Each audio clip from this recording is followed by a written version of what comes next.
Bagaimana Rasulullah Shallallahu Alaihi Wasallam berdialog dengan Allah?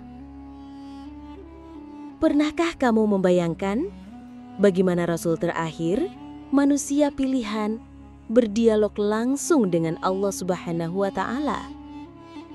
Itu bukan mimpi, itu bukan perumpamaan.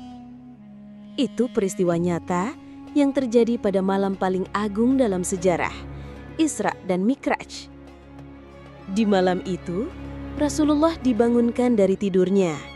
Kemudian beliau dibawa oleh malaikat Jibril menaiki buraq, makhluk bercahaya yang lebih cepat dari cahaya.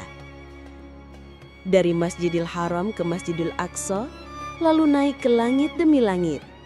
Di setiap langit, beliau bertemu para nabi. Adam, Isa, Yahya, Yusuf, Idris, Harun, Musa, dan Ibrahim. Namun semua itu belum selesai.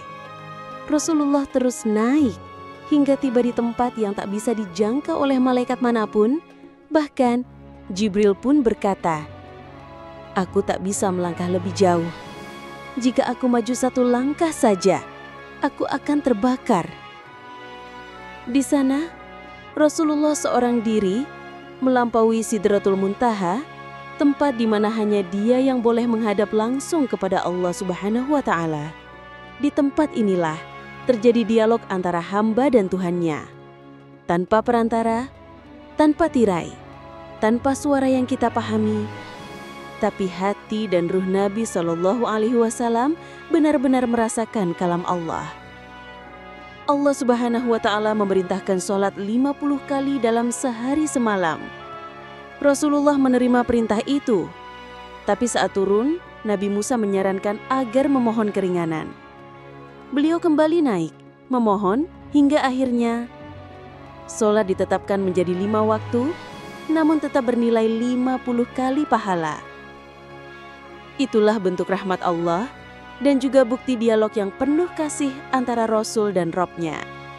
Dialog Rasulullah Shallallahu Alaihi Wasallam dengan Allah adalah mukjizat tertinggi, tidak terjadi dalam mimpi, tapi benar-benar dalam keadaan sadar. Ia bukan hanya dialog biasa, tapi dialog yang mengubah dunia.